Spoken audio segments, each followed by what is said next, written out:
Welcome to The Explainer, where we break down big topics into bite-sized visual guides. Today, we're sliding into the cosmic mystery of astral projection. It's this idea that your consciousness can literally take a vacation from your physical self. We're talking about the belief that you can intentionally send your soul, your astral body, out to explore the world or maybe even other dimensions, all while your physical body just chills out. Okay, so to really get this, let's dive in by checking out the spiritual side of the menu. This is where astral projection isn't just some weird feeling, but an ancient and seriously powerful practice. So, according to spiritual traditions that go back centuries, every single one of us has an astral body. You can think of it like a spiritual duplicate of yourself, a kind of body of light that can actually detach and travel completely on its own, leaving your physical body behind to rest. Now, you might be wondering, what if I get lost out there? Well, that's where the silver cord comes in. Practitioners describe this as this glowing, unbreakable tether that links your traveling soul right back to your body. It's like a cosmic safety line, so no matter how far you roam, you're guaranteed to find your way home. And listen, this isn't some new age trend that just popped up. As you can see right here, the idea of the soul leaving the body is woven into the fabric of cultures all over the world. The ancient Egyptians talked about the Ba and the Ka, parts of the soul that could journey after death. Hindu texts detail the practice, and shamans from the Amazon to the Arctic were said to travel between worlds to get wisdom or heal people. But what does science have to say about all this? Okay, let's flip the menu over to the other side, where the explanation for that out-of-body feeling is a little more, shall we say, down to earth. So, here's the crucial point, the fundamental split. Is that feeling of floating above your own body a genuine spiritual journey? Or is it basically a glitch? A moment where your brain just gets its wires crossed about where you are supposed to be? Well, neuroscientists have actually pinpointed a spot in the brain called the temporoparietal junction, or TPJ. You can think of it as your brain's internal GPS.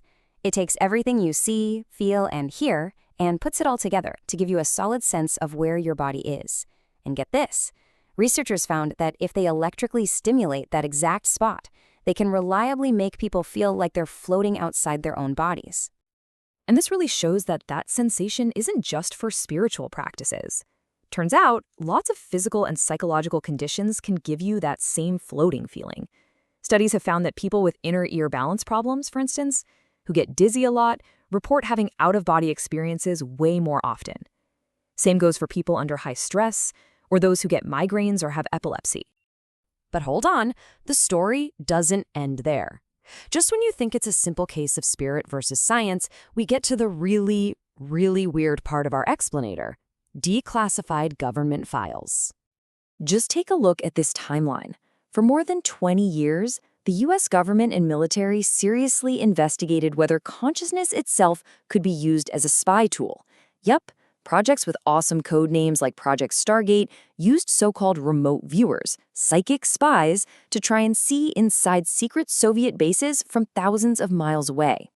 Then there's this declassified 1983 CIA report that talked all about something called the gateway process. It was basically a step-by-step technical manual for making out-of-body states happen on demand. It claimed that if you listen to specific audio frequencies called binaural beats, you could sync up your brainwaves, quiet your body, and let your consciousness just roam free. And even before the CIA projects, a researcher named Charles Tart did this famous lab study. He took this 5-digit number, 25132, right there, and put it on a high shelf where a sleeping woman known as Miss Z could not possibly see it from her bed. Well, after she claimed she had an out-of-body experience during the night, she told him the number. And she was right. So all of this stuff, from ancient spiritual texts to classified government files, it all leads us to one massive question. Is astral projection its own unique thing, or is it just a very specific, very convincing kind of dream? As you can see here, the big difference really comes down to what you believe is happening. Lucid dreaming, that's a scientifically proven state. It's when you become aware that you're dreaming while you're still in the dream. Astral projection, though, that's based on the belief that you have actually left your body and you're exploring the real world, not just a dream world. And here's the real kicker. The methods that people use to try and trigger both of these experiences are pretty much the same. A specific technique for lucid dreaming, where you try to stay conscious while your body falls asleep, creates these feelings of vibrations and floating that are identical to what astral projectors talk about. It kind of suggests they might be two different ways of explaining the exact same event happening inside our heads. So, with all that in mind, for the curious and maybe the brave among you, how do practitioners say you can actually try this for yourself? All right, let's look at a classic method, the rope technique. It's a powerful visualization exercise. First, you get into a state of deep, deep relaxation. Then, you wait for what they call the vibrational state, this feeling of buzzing, like you're electric.